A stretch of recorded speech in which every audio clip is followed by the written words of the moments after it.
La 4G Batelma vous présente Nivavo. Vous êtes professionnel dans l'ouvrage bois ou métallique? Choisissez l'outillage électroportatif idéal pour vos travaux. Optez pour la gamme professionnelle Ecomax chez Batimax. Des perceuses, scies électriques, meuleuses et plus encore. Batimax, la qualité au meilleur prix. Manolotra anao ny fampalalam-baovao. Ny tsara indrindra amin'ny vita malagasy manaraka ny fenitra ara-pahasalamana no omeny salon mba ahafahanao miketrika nahandro matsiro sy tena malagasy indrindra amin'ny fotoana toy izao. Ankafizo ny fandaharanao miaraka amin'ireo vokatra salon kalitao sady vita malagasy.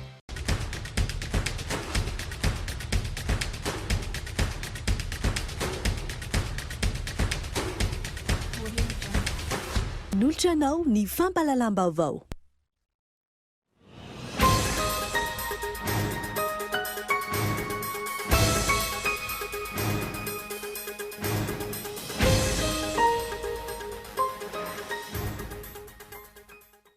Misy ny zo voahitsakitsaka raha toa ka ho tanterahana ny fifidianana olona eto Madagasikara.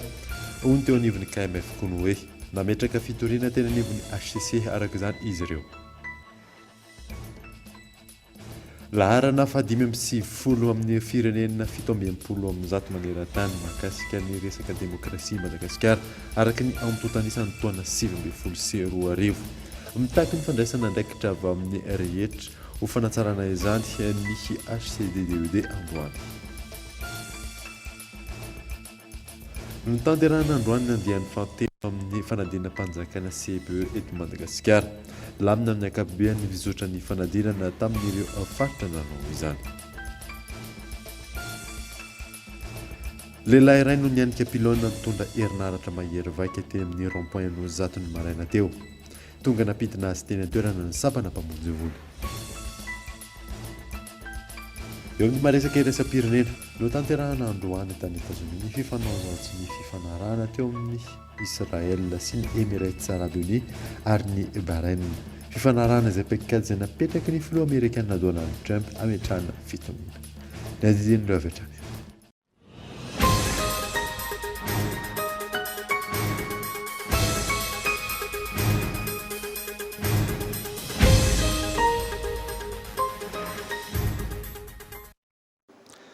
Salamatra tompoko lasy tompoko vavy fotoana vaovao eto amin'ny Kolo TV ka manasanao ary anaraka izany hatramin'ny farany. Nanomboantsika ny vaovao misy an'izao voahitsakitsaka raha toa ka ho tanterahana ny fifidianana olona eto Madagasikara. Hoy ny teo anivon'ny KMF koa hoe araka izany nametraka fitoriana teny anivon'ny HCC izy ireo. Henri Folori. Manoloana ny fanapahan-kevitra noraisy ny fitondram-panjakana ny amin'ny anatanterahana izay fifidianana olona Madagasikara ny faha 1 ny volana Desambra ho avy izao. Naneo ny heviny ny fiarahamonim-pirenena KMF koa hoe fanambiazana olom-pirenena fa ny fanatanterahana izay fifidianana tokony averina sy ireo izay tsy mbola vita no tokony hirosoana izy ireo. Izay vao miroso amin'ny fanatanterahana fifidianana olona izay. Mitaky ny mangarahara ihany koa izy ireo mahakasika ny raharaham-pirenena. Misy zo voahitsakitsaka ao zany raha hoterentsika an'ity ty fifidianana ity. Zo voahitsakitsaka voalohany dia ny zo ny vahoaka izay tokony ho voasolotena amin'ny alalan'ireo olom-bofidiny eny anivon'ny commune, eny anivon'ny faritra, eny anivon'ny faritany. Raha toka napetraka araka ny tokony ho izy ny faritra sy ny faritany. Hatramin'ny androany moa zany ny faritany tsy misy, ny faritra misy ihany fa dia raha malala ny zava-misy satria tsy olom-bofidiny eo fa olona mitendrena. Iny moa tsy ho asiana resaka lava be satria amin'ny fotoana mamety azy iny. Ka raha ohatra ka mpifidy vaventy no ametraka an'ireo olona dia fantatritsika loatra fa mila tafapetraka tsara zany ireo mpifidy vaventy ireo.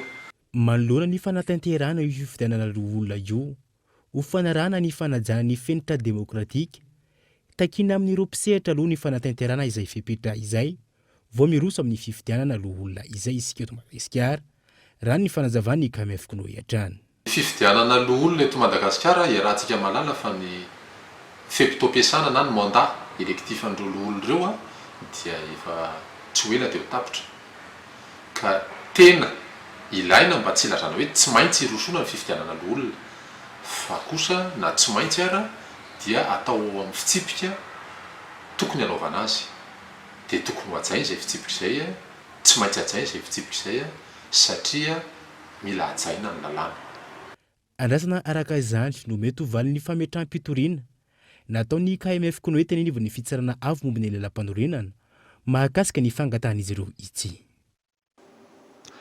Mahakasika izay fifidianana loholona izay hatrany dia miara-mientana amin'ny fanatanterahana ny fifidianana loholona izay ho toto-tsaina ny faraika amby 10 Desambra izao. Ny solombavamboaka ny Madagasikara tanjona ny firosoana hatrany amin'ny fahombiazana amin'ny ezaka hampandrosoana ny firenena. Fanampanazavana. Izay solombavambahoaka dia voavy nandany lalàna mikasika ny fifidianana sénateur sy ny référendum ao anatin'izany. Tsara tsy ahivina fanapahan-kevitra niraisin'ny filoham-pirenena iny dia manoana zany izay solombavambahoaka mba ahafahan'ny filoham-pirenena miroso amin'ny fitondrana ny firenena. Ka amin'izao efa nambara ny datin'ny fifidianana sénateur amin'ny maha olom-boafidy anay indrindra ao anatin'ny antoko dia miatrika izany fifidianana sénateur zany amin'ny endriny rehetra. Tontolon'ny fampianarana kosa indray no tanterahana androany andiany fa 3 amin'ny fanadinam-panjakana CPE eto Madagasikara. Lamina amin'ny ankapobeny mizotra ny fanadinana tamin'ireo faritra izay nanao izany. Abraham Randriamanana. Isan'ireo faritra nanatanteraka ny fanadinam-panjakana CEPE androany ny faritra loatra Mangoro. Nanomboka tamin'ny 900 sasany tomefolona teny anivon'ireo foibe mpanadinana samihafa. Ho an'ny mpiadana nanaovana fanadiadina, vonina hiatrika ny fanadinana ny tenany. Tena vonina analan'ny CPE fa tena vonina. Misa 3,7 sy 4,4 ireo mpiadana CEPE ho an'ny faritra loatra Mangoro, izay miparitaka amin'ny foibe mpanadinana 4,7. 4 taona kosa ny zandriny indrindra amin'izany ary 7 taona ny zokiny indrindra. Etsakilany, tafiditra ao anatin'ity andiany fahatelo ity ihany koa ny fanatanterahina ny fanadinana CEPE ho an'ny faritra Atsinanana. Tao Toamasina voalohany, misa 8,20 sy 707 ireo mpiadina izay mitsinjara amin'ireo foibe mpanadinana 9,0. Izay hitana foibe mpanadinana iray natokana ho an'ireo mpiadina manana fahasembanana. Misa 7,20 sy 100 kosa ireo mpiadina atao Sainte Marie izay mizara amin'ny foibe mpanadinana misa 5. Ny lamina tamin'ny ankapobeny ny vizotry ny fanadinana tamin'ireo faritra roa ireo raha nambara ny tompon'andraikitra.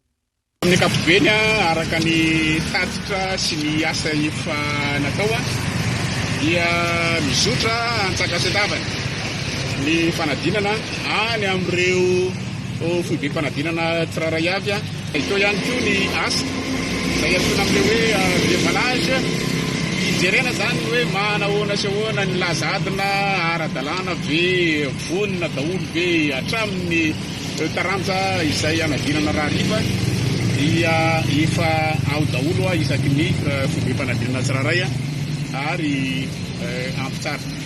Mikasika ny CPE ato amin'ny centre ny Ratsimilao amin'ny ankapobeny aloha dia mizotra ampilaminana voaja somatsara zany ny geste barrière isan-karazany izay napetraka araka ny toromarika izay avy amin'ny ministère foibe mizotra ampilaminana zany ny fanadinana. Ny indrokely foana misy mpianatra anankiroa izay tokony centre amin'ny EPP Lafoara sous centre any daholo zany ireo sy any amin'ny Maurice Guillaume ny anankiray dia ny ray aman-dreny zany tsy mamaky an'ilay convocation fa rehefa maheno zany zareo hoe centre CG Ratsimilao dia mizotra mandeha aty daholo zany ny ray aman-dreny. Nanara-maso akaiky ny fepetra ara-pahasalamana ny teo anivon'ny ministera tompon'andraikitra nandritra ny fanatanterahana ny fanadinana. Voaja ny fepetra ara-pahasalamana amin'ny ankabeny. Nahitana toerana fanasana tanana avokoa ireo foibe mpanadinana tamin'ireo faritra roa ireo. Nisy ny fizarana ny arotava ho an'ireo mpiadina ary voaja ny elanelana 2 metatra. Nenitana sarika.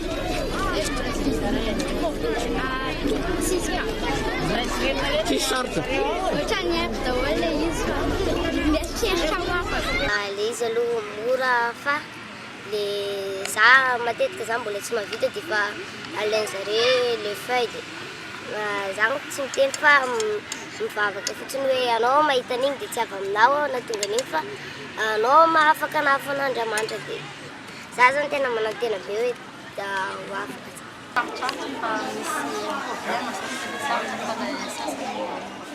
Ankoatr'izay, zava-dehibe ny fanotronana ny ankizy manala fanadinana toy izao, hoy ny fanehoan-kevitra ireo ray aman-dreny sendra ny mpanao gazety. Ny zava-dehibe moa zany dia miankorazy anazy, indrindra miankorazy anazy zany zafa dia tesay mba hoe réussir izy amin'ny fanadinana. Zava-dehibe izy satria mba magnome courage anazy zany dia tena voasita ny tegna ray aman-dreny dia mety kivikivy izy ohatrohatra mba mahita ny tegna izy zany mba falifaly mba misy courage. Raha ny fampitambavao avy any an-toerany, iroso avy hatrany fitsarana ny fanadinana ireo mpanabe manomboka rahampitso.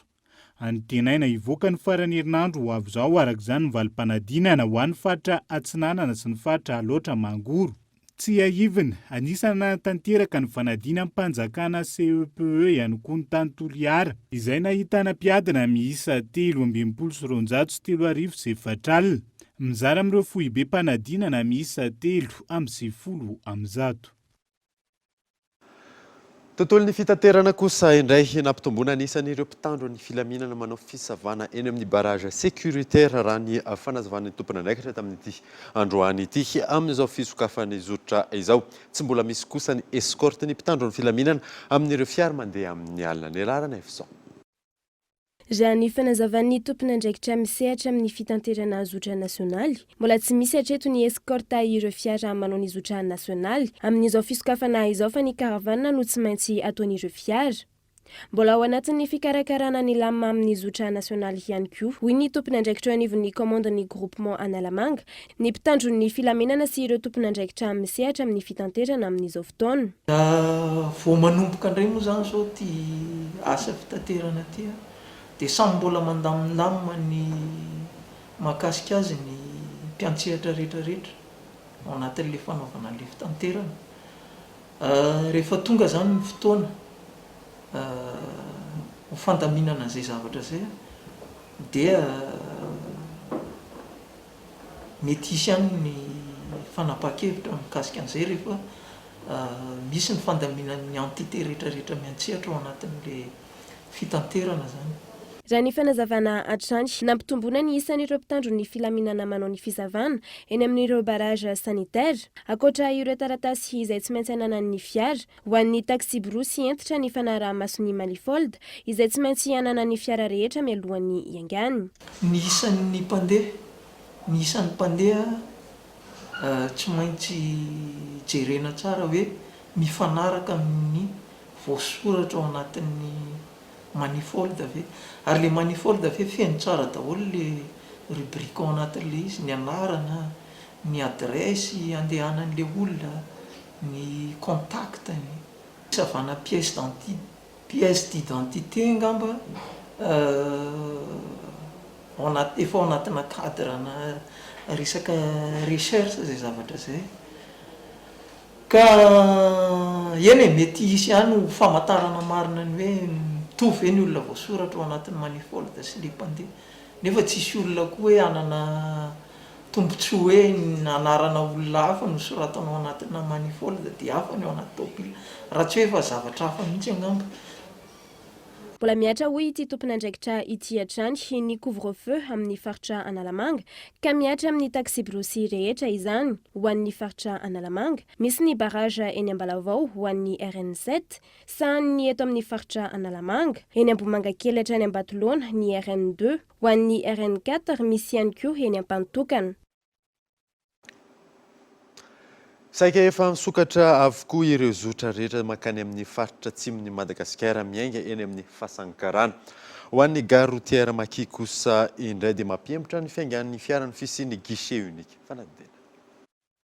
Androany 10 septambra no miverina misokatra ireo zotra hafa rehetra mampitohy Antananarivo sy ny faritra atsimo andrefana sy atsinanan'ny Madagasikara izay miainga avy eo amin'ny atopim-piantonana fasankarana. Ny zotra RN7 ihany no nisokatra nanomboka ny zoma lasa teo. Androany tokoa no misokatra ny zotra rehetrarehetra araka amin'ny teny filohan'ny République sy ny gouvernement ary ny ministère en santé publique fa tamin'ny azoma 11 septembre teo a dia ny RN7 fotsiny androany 15 septembre dia misokatra ny zotra région Vatovavy Fitovinany miala mananjary manakara voipeno vangaindrano miampy amin'ny Fort Dauphin Bekily Betroka ary miampy amin'ny RN 34 35 asia tsy mandreva Madagasikara miandry fa Somorondava sy Mahabo iny. Itsankila nefa nahitana fisokafana manontolo ihany koa ny tetsy amin'ny tobim-piantsonana Maki Andotapenaka. Misedra olana nefa ireo mpamily no ny fisian'ny laikes unique. Mampiemitra ny fiaingan'ny fiara makany amin'ny lalam-pirenena fahaefatra hoy izy ireo ny fisiany izany. Ankoatr'izay, efa nanao fiomanana ny rehetra mahakasika ny fiara izy ireo, niaraka tamin'ny tompon'andraikitra, isoroana ny loza mety iseho. Ny entretien tsy maintsy atao hatramin'ny pneu zao soloana tsy maintsy soloana complet sur 4 roues satria raha pneu mijanona iam-bolana eo zany tsy mety ny tobila dia makiny dia mety hipoaka eny an-dalana. Ny entretien madinidinika tsy maintsy atao daholo lokolokoina na porte mijanona eo amin'ny ranonandro ao dia arefesina dia efa vita daholo ny entretien satria hain'olona no entiny. Atreto tsy misy miova ireo toromarika rehetra efa napetraka sy ny fanaraha-maso ataon'ny tompon'andraikitra, indrindra ny fiaingany eo amin'ny tobim-piantsonana Fasankarana sy ny gare routière Maki Andotapenaka. Mbola mampanaja sy manaraka hatrany ireo fepetra ara-pahasalamana ihany koa, iarovana ny fahasalaman'ny daholobe. Tontolo ny fitaterana izay hatrany dia sokatra androany fitaterana izay mampitoana Ambatondrazaka sy Antananarivo. Tsy maintsy arahana avokoa ireo fepetra ara-pahasalamana takina mialohan'ny engan'ny fiara. Gaëtan Andretsilava. Araka ny lamina napetraky ny filoham-pirenena farany teo androany 15 ny volana septambra 2024 ihany koa ny sokafan'ny zotra nasionaly any amin'ny faritra Alaotra Mangoro. Ny maraina teo efa vonona ny mpandeha teny amin'ny tobim-piaingana Ambalabako. Efa ela ny andrasana izao fisokafan'ny fifamoivoizana izao. Isan'izany ireo mpianatra manandraraha manokana aty amin'ny renivohitra izay samy vonona ny anaraka ny fepetra ara-pahasalamana takin'ny tompon'andraikitra. Izy aloha vaovao tsara satria le taona efa ela be efa 5 mois zany zay tsy mianatra dia tsara le sady fady zany vaovao mafady dia hoe hianatra. Tsy maintsy mana voaloko hatramin'izay hoe niboka zay dia zonjy zany voana voany lafitravatra rehetrarehetra mihitsy. Azo nantoka ny ain'mpandeha sy anaraha-maso ny fiara rehetra miainga, tonga nijery akaiky ny fiara nanao contre-visite ny teo anivon'ny ATT sy ireo mpitandro filaminana. Manaraka ireo fandaminana samy hafa nampahafantarana mialoha nandritra ny famandria-toerana ny mpandeha rehetra. Ohatra, tsy maintsy mitondra kara-panondrom-pirenena, ny fanomezana ny laharana finday izay samy soratana anaty manifold avokoa. Mandeha loatra ny bebe any amin'izao fanomboana zao tsy fantatra toy ny rehefa avy eo na hitan'ny tindray mandeha ity dia olona koa ohatra fasasahirana ihany. Eo amin'ny arabola zany le tsy fiasana. Ny sasany aloha tena reta vela tamin'ny confinement mihitsy fa amin'le frais vola lafo teo aloha dia tsy maintsy miandry le olona zany fa tsy afa-manoatra. Rehefa voalamina ny zava-drehetra, ny zotra mpilaminana ny azon'ny renivohitra ireo taxi brosy avy ao Ambatondrazaka. Lafim-baovao hafa kosa indray nijery ny fahavitan'ny asa teny Ambatomaro ny teo anivon'ny Ministeran'ny Fanajarinan'ny tany sy ny asa vaventy tamin'ity androany ity. Nisy ihany koa ny fanentanana ny mponina tsy hanary rano amin'ny arabe toy ny Mahazatra izay isan'ny manimba sy tsy mampaharitra ny lalana. Gaëtan Andretsilava. Natao reception androany ny lalana miainga eo amin'ny sampanana Ambatomaro hatrany Ambolokandrina. Eo ihany koa ny lalana pavé ao anaty fokontany ampanitokana. Afa-pahasahiranana ny mponina hoy ny izay fipokotany ao an-toerana ary samy nanaiky ny fandaminana amin'ny fanarinan'ny rano ny mponina. Fotodrafitrasa napetraka ho an'ny fokon'olona ary tamin'ireo lalana ireo dia natsiaro mijaly ny fokon'olona nandritran'izay taona maro izay. Tao zany niaritra ny rano be izay miangona eo amin'ny lalana, ny fotaka maro samihafa ary dia manararaotra tao anatin'izany ihany koa ny mpanao ratsy. Tsy nisy olona natao nivon'ny fokon'olona ny fanamboarana ny lalana indrindrandrindra eo amin'ny fivarinan'ny rano izay fampiresana tamin'ny fokon'olona moa zany satria tsy maintsy misy toerana tokotanin'olona no nasiana kanalina, lalana mifoka makany amin'olona no asiana izay fanariana rano izay fa amin'ny ankapobeny zany dia nilamina soamatsara ireo vahoaka tao anatin'izay fandrindrana sy fifampirarahana tao anatin'ny makasika ny fivarinana rano amin'ny lalana anamboarana reny. Antony voalohany mahatonga ny lalana eto Antananarivo renivohitra tsy haharitra ny fanariana rano amin'ny arabe.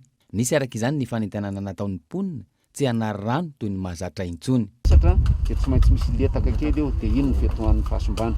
Fa le ranon'orana hoa miara-mando ny rehetrarehetra dia tsy olana fa ity mando ila. Dia rehefa mando ila izy dia ny ilany maina tsy miletaka fa le ato miletaka dia miteraka an'le fahasombana. Zay ny tena antony hoe mahatonga an'ity zavatra ity hoe mba miara-tompon'andraikitra tsika. Misy lalàna mipetraka manoloana ny fampiasana ireny tatatra sy lakan-drano ireny tsy hasimba ny lalana. Misy lalàna ihany koa ny momba ny lanjan'ny fiara izay tokony ho zakan'ny ampahan-dalana na tetezana iray ka tokony ho samy hanaja izany. Rehefa manazava zay dia zay foana ny ambeten'ny olona hoe rano kely io, marina zany. Ny orana dia rano be dia be mihitsy fa tsy mitovy ny ranon'orana sy ny rano kely izay mitovy eo isan'andro isan'andro. Dia iny no teraka fahasombana amin'ny ankapobeny lalana eto Antananarivo. Ka dia zay angambany atao hoe teny fohy ary tena zava-dehibe le ny teny izy avy eto indray mandeha hoe ny lalana vita manao ny ministera nanaraka ny ara-teknika fa ny faharetan'io dia miankina amin'ny tsirairay na itsika mpitatitra ihany koa raha izay fantatritsika fa nahazo fitarainana zay zao any amin'ny commune Ambadimbadika any misy camion 40 tonnes mandeha amina lalana didy kely vao avy mivirina androany maraina mihitsy fa ato moa zany zay dia hidina any hijery dia ampafantatra ny commune hoe inona sy inona ny tokony atao. Tsy maintsy apetraka ny lamina ary arindra ny fomba fanaraha-maso hoy ny eo anivon'ny fokotany izay ivona hatrany. Miara-misa lahy amin'ny fanamboaran-dalana ny ministera tompon'andraikitra sy ny commune n'Antananarivo renivohitra. Tonga eto fotoana ny dokavarotra isika aorianan'izay atantsika mahakasika ny demokrasia. Eo ihany koa ny trangam-piarahamonina teny Anosisato rehefa avy eo.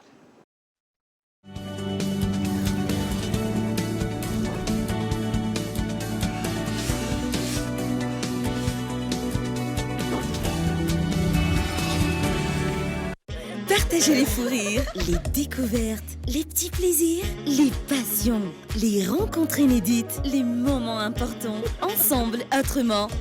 Partagez vos mégas et faites-en profiter à vos proches partout. Tapez le dièse 111 étoile 4 étoile 4 dièse.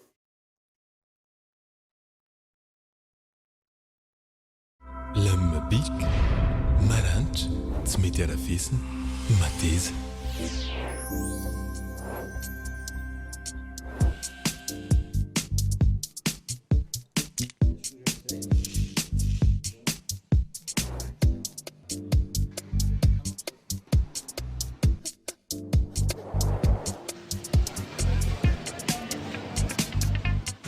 Bic, isan'andro.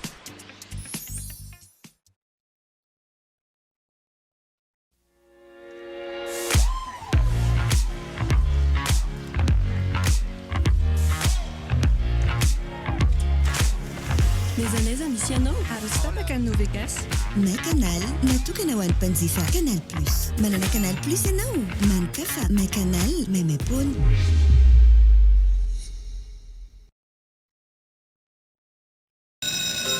Réussis ta rentrée avec Bic. Retrouve dans tes magasins habituels les crayons de couleur et les feutres Bic Kids, les ardoises et marqueurs Velleda, les correcteurs Tipex, les crayons Écolution et les stylos Bic Cristal. Vive la rentrée avec Bic!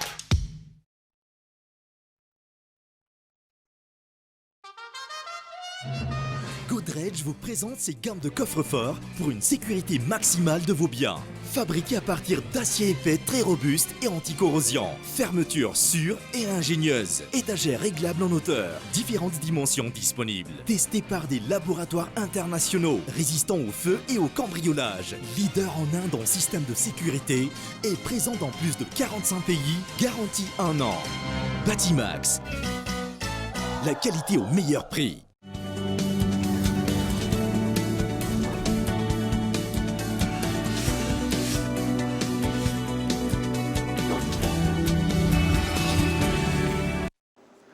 Mivena eto amin'ny fampalalam-baovao isika.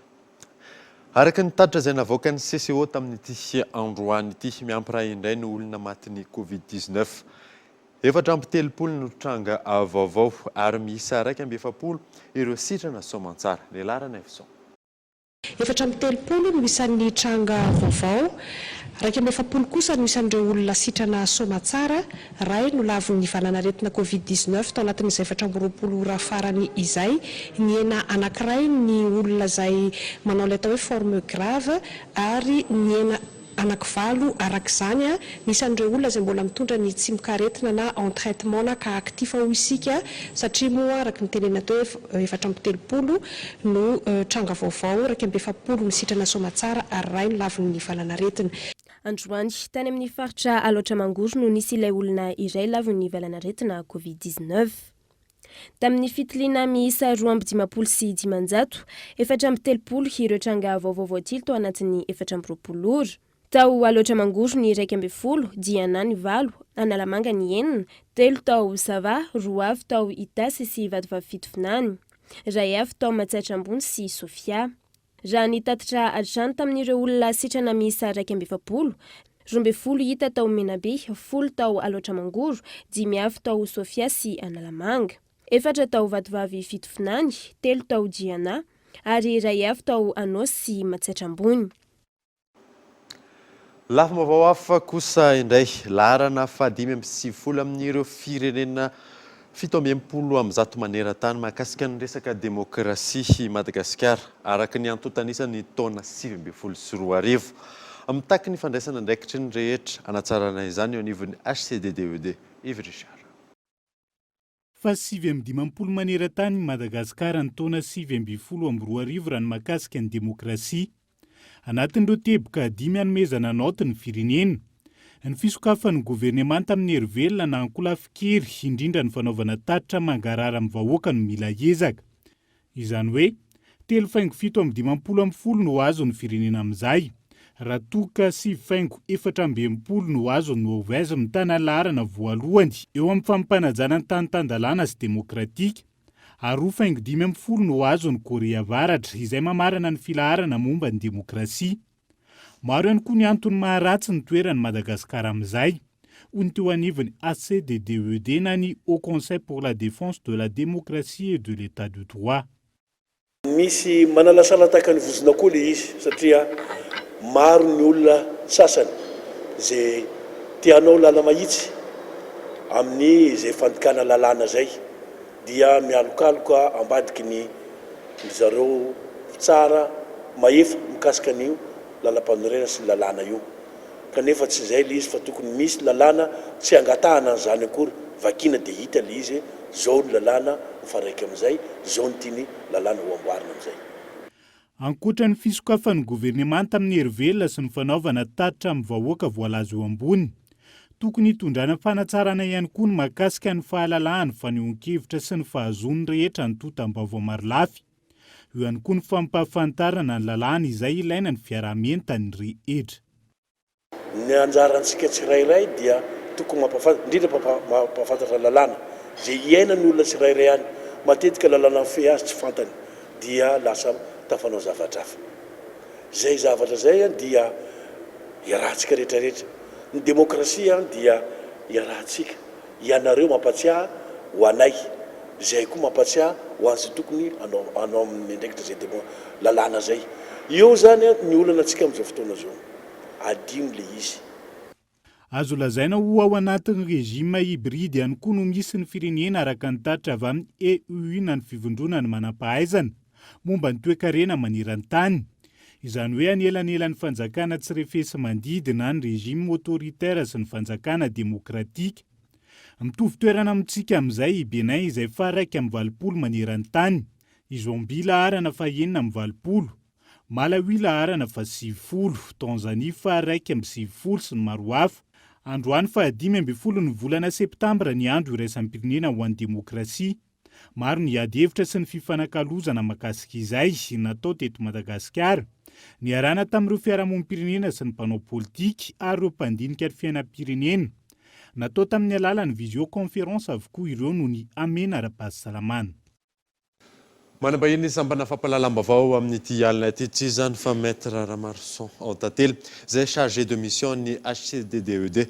Miarabanao tonga soa eto amin'ny sampana fampalalam-baovao. Rahalahy zay ny mandray ny vahintsika amin'ity androany ity. Miaraka amin'ny Henri Florian tenako amin'izany ary tonga dia omeko azy avy hatrany ny fitenenany.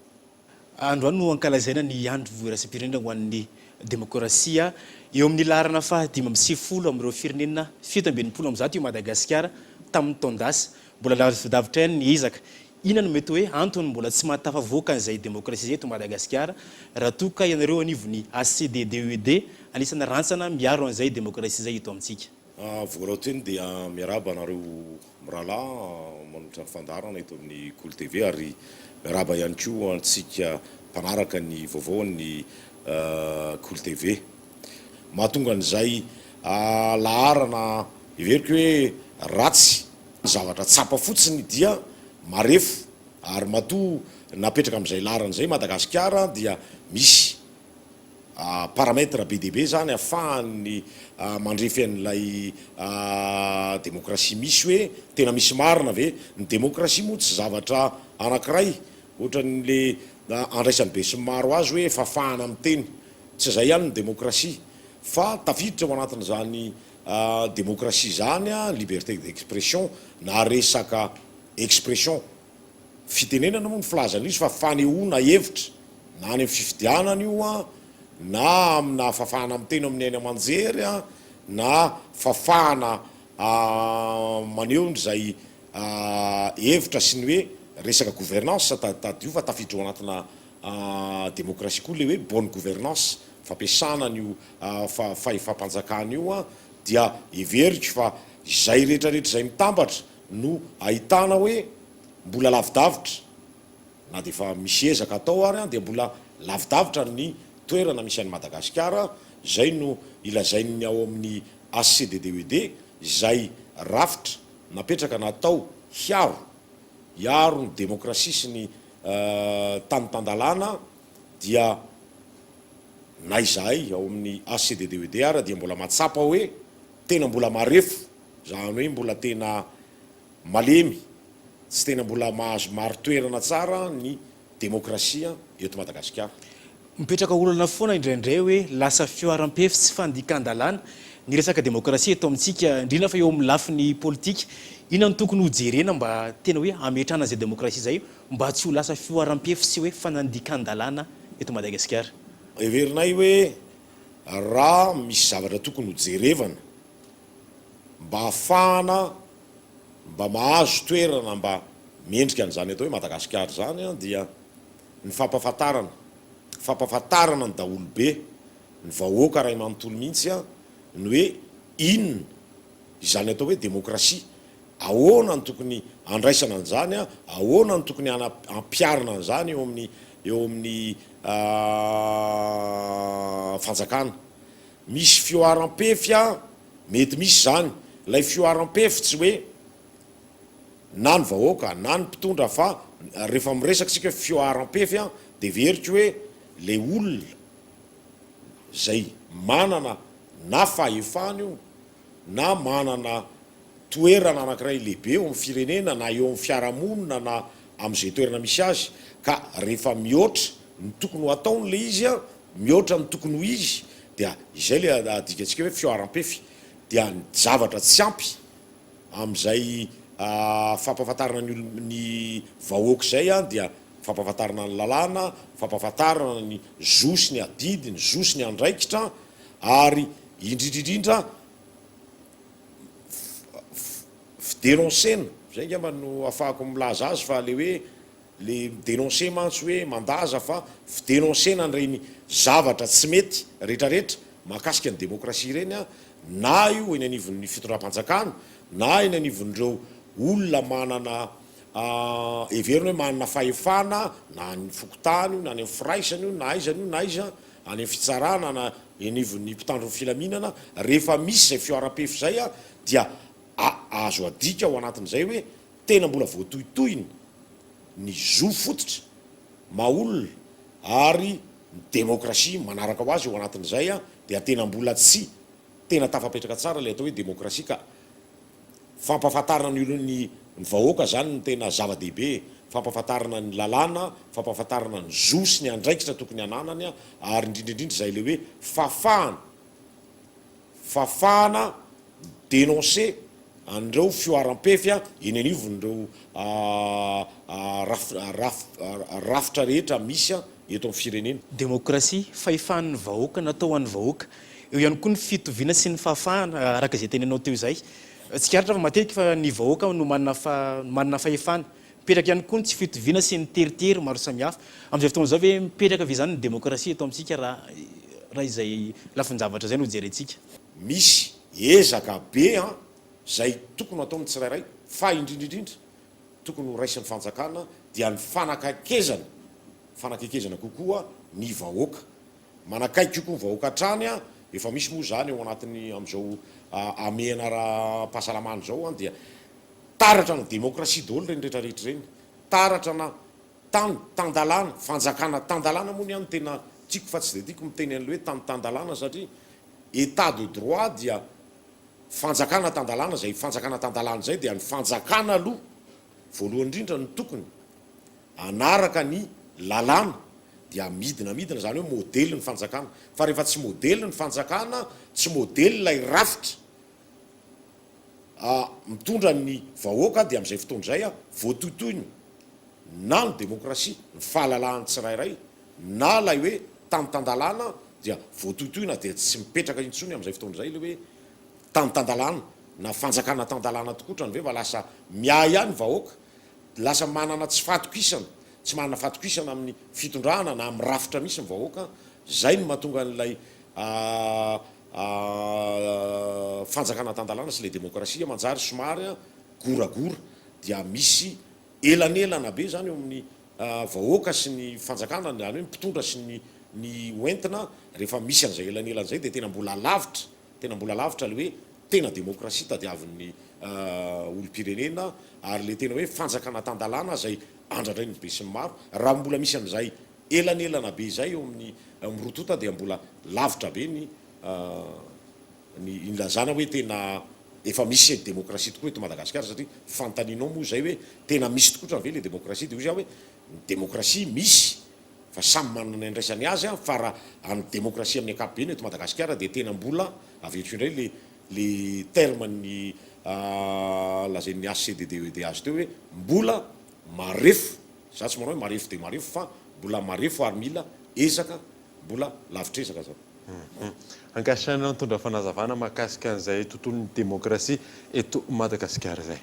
Dia isaorana nareo eto amin'ny Kolo TV nanasany tenako ary isaotra ianareo koa mpanaraka ny fandaharana dia mametraka ny veloma ho antsika rehetra tompoko. Izany resaka nataontsika mahakasika ny demokrasia fa nanoizatsika ny vaovao kosa indray dia tontolon'ny fitsarana atao mangarara tanteraka ary ampiasaina ireo fitaovana avolenta sy manaraka ny fenitra ny fifanana idirana ho mpandrarany fonja ho ny ministry ny fitsarana nandritra ny fitsidiana ny tenanivony ENAP fanandy.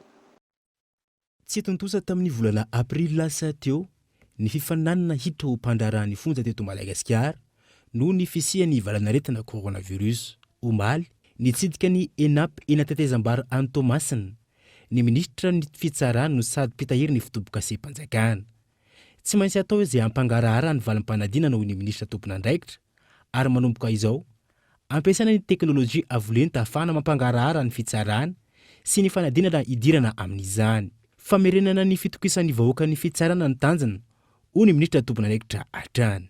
Andao mba ho defientsika, andao mba hiaretana kelitsika nova ny endriky ny fifanana ary raha eto sana ty ny fifanana tsy mahomby dia mazava ho azy fa tsy mahomby daholo no avy ny tanàna no avy ny firenena no avy ny fanjakana ao anatin'izany dia mafy ny fianan-kianana ary irenareo fa tsy mitantara zavatra tsy misy ny tenako dia mba ho fitsarana mendrika tokoa ny fatokisana vahoaka no mba tanjotsika ary arahantsika asa zany halavilo ny kolikoly ny eza ny vavahany izy na ohatra ka sanatsika izay le izy ara tantika zay ny tanjona andehanana ato miela dia aza mipetraka ato fa tsy toerana tokony atakan'izany tsony na ao amin'ny tontolony ataontsika hoe service pénitentiaire amin'ny ankapobeny na eo amin'ny tontolon'ny fitsarana amin'ny ankapobeny fa dia manao azo azy koa amin'ireo mpikirakira ny asa fitsarana rehetrrehetra na avocat izy na greffier izy na secrétaire parquet na police judiciaire izy ninona izy fa mikirakira asa fitsarana mba oka samy miara ezatsika fanajanona ny kolikoly io dia mba hametraka fototra fitsarana mba mendrika ny tokony iantsona azy. Nandritra ny fitsidiana tany an-toerana no nanomezana ihany koa ireo fitaovana maro samihafa entina hanara-maso ny fanadinana eo anivon'ny sekoly ENAP fitaovana manaraka ny fivoarana ny teknôlôjia izay novatsiny ny tetika SAPIA GMA. Eo mpifaninana efa nahafeho ny fipetratena aloha ihany raha ny fanazavana no handray anjara ao anatin'ity fifaninanana itsy. Ireo mpifaninana izay efa voasoratra anarana ka nahazo lalana araka ny fandinihana ny antota taratasy faninana alefan'izy ireo dia azany hoe manan-kely foana reny. Toy izany koa le voasoratra anarana tamin'ny concours izay efa saika natao tamin'ny taona 2020.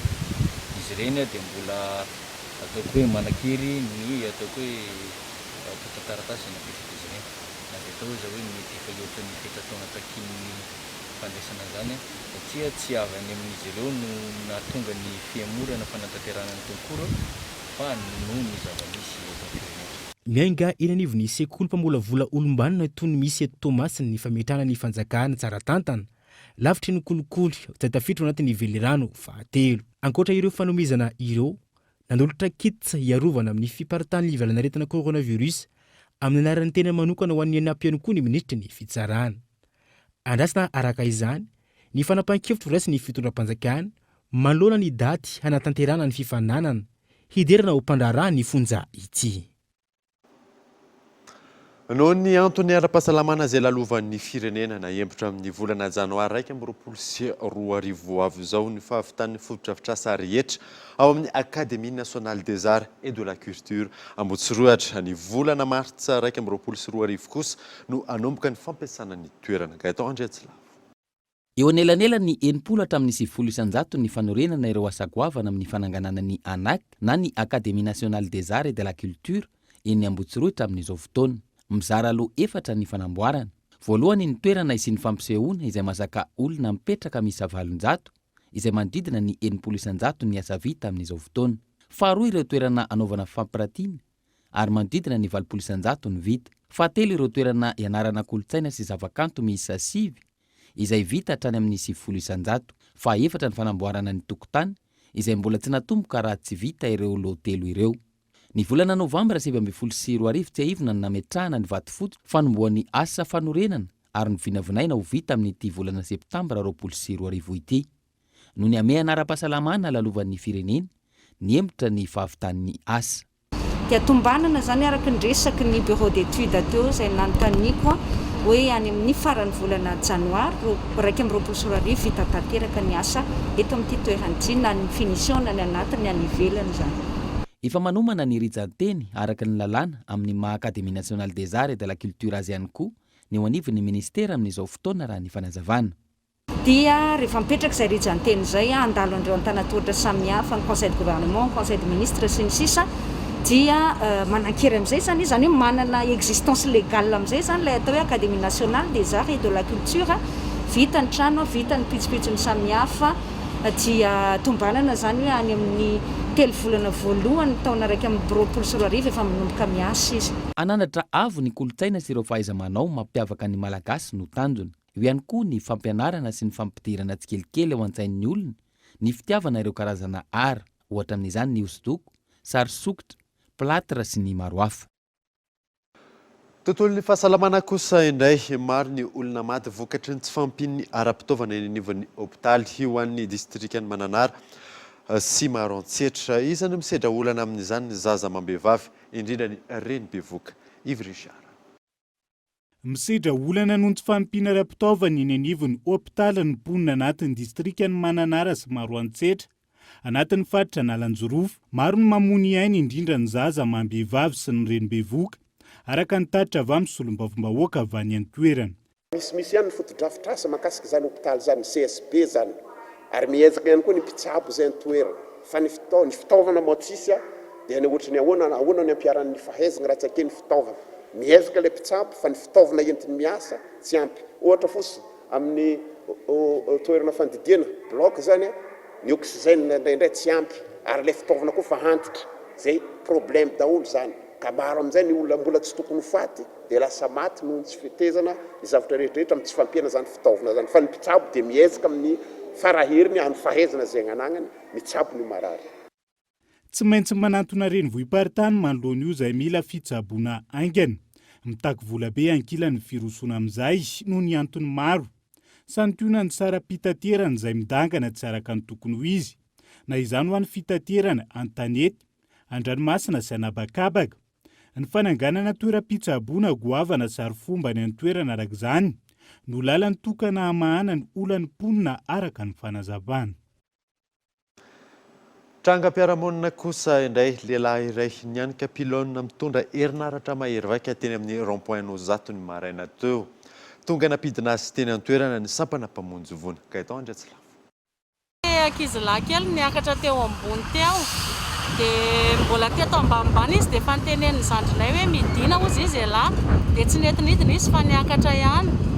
Dia rehefa tonga tery ambonimbony tery izy dia natahotra be daholo izay dia niantso polisy tetsy dia le zandriko niantso an'ilay polisy moa ilay polisy avy eo niantso pompier amin'izay naka anazy fa izy tonga tany amin'ny faratapony tany izay vao nijanona efa izy tsy nentinidina nampidin'ilay pompier fa nitambatambazina izy tsy nentinidina dia farany na mamono an'ilay pompier izy teo fa ilay ankizilahy koa ohatry ny adaladala kely. Ohatry ny anontaniana zany izy dia misy fikorontanana any amin'ny tokantranony ihany zany raha fahazahoko azy satria ny ankizy ny teo zany dia misy fikorontanana zany any amin'ny tsaiky any amin'ny any be tsaiko na fa mifijery anazy aloha izy tena hoe adala be fa ohatry ny voandroany angamba izy voadala. Tsy saika hamono tena izy fa ohatra ny te hitazana manodidina izy satria izy efa ela be efa natratra adiny iray izy mipetraka teo foana teny amin'ny farany ambony teny foana dia lasa izay ary satria izy saika andray an'ilay fil lava aty indray izy zany dia izay nialaala teto nitsotsoka saika notargent tamin'iny izy dia nialaala fa raha takatra n'izany ilay fil dia mety ny raisiny dia natao ohatr'izay hoe sao dia misy circuit dia nialaala lavitra kely izay dia avy eo miverina ihany. Maresaka iraisam-pirenena kosa indray dia nitanterahana androany tany Etazonia ny fifanaova-tsy ny mpifanarahana eo amin'ny Israel sy Emirates Arabes Unis ary Bahrain. Fifanarahana izay paikady izay napetraky ny filoha Amerikanina Donald Trump ametrahana ny fitoniana. Fanandeha. Ny 17 volana aogositra lasa teo nanambara tamin'ny fomba ofisialy ny filoha Amerikanina Donald Trump mikasika ny fametrahana ny fifanarahana eo amin'ny fifandraisan'ny Israel sy ny firenena Arab Emirates Unis, fifanarahana izay manantantara ho an'ny firenena roa tonta. Nanamafy ny filoha Israeliana fa dingana lehibe irosona amin'ny fitoniana eo amin'ny Israel sy ny firenena Arabo ny fisian'ity fifanarahana ity. Isy araka izany ny fanokafana ny maso ivoho, ny fametrahana ny zotra-piaramanidina mampitohy ireo firenena ireo, ny fanamafisana ny fifandraisana ara-barotra sy ny fametrahana filaminana. Manoloana izany, fanampahan-kevitra noraisin'ny Israel ny fanafoanana ny faritany palestiniana vaovao raha ny nambaran'ny firenena Arabo. Ao anatin'ny paikady rezionaly napetraky Etazonia, ny fametrahana ity fifanarahana ity ho famezana ny fiantsina ataon'ireo iraniana any an-toerana. Araka izany, ity no fandresena diplomatika anisan'ny lehibe ho an'ny filoha Amerikanina sy ny filoha Israeliana. Tsy aivina, ny zoma lasa teo no efa nisy ny fifanarahana teo amin'ny Israel sy Bahrain. Ity farany izay firenena Arabo fa efatra napetraka tamin'ny fomba ofisialy, fifanarahana tamin'ny firenen'ny Israel, tao aorian'ny Egypta sy Jordanie ary Emiraty. Etsy ankilany, manakihana ity fifanarahana ity ireo Palestiniana, tsy tokony hisy hoy izy ireo ny fifanarahana raha tsy miala amin'ny faritanin'ny Palestina Israel. Eo ihany koa ny fananganana ny fanjakana Palestiniana. Dia izay namarina vaovao tamin'ity androany ity. Angasitranay ianao nanaraka izany soava tsara adaly tompoko.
Nanolotra anao teo ny fampalalam-baovao. ny tsara indrindra amin'ny vita malagasy manaraka ny fenitra ara-pahasalamana no omeny salon mba ahafahanao miketrika nahandro matsiro sy tena malagasy indrindra amin'ny fotoana toy izao ankafizo ny fandaharanao miaraka amin'ireo vokatra salon kalitao sady vita malagasy. Vous êtes professionnel dans l'ouvrage bois ou métallique? Choisissez l'outillage électroportatif idéal pour vos travaux. Optez pour la gamme professionnelle Ecomax chez Batimax. Des perceuses, scies électriques, meuleuses et plus encore. Batimax, la qualité au meilleur prix. Nanolotra anao teo ny fampalalam-baovao. La 4G by Telma vous a présenté Ny vaovao.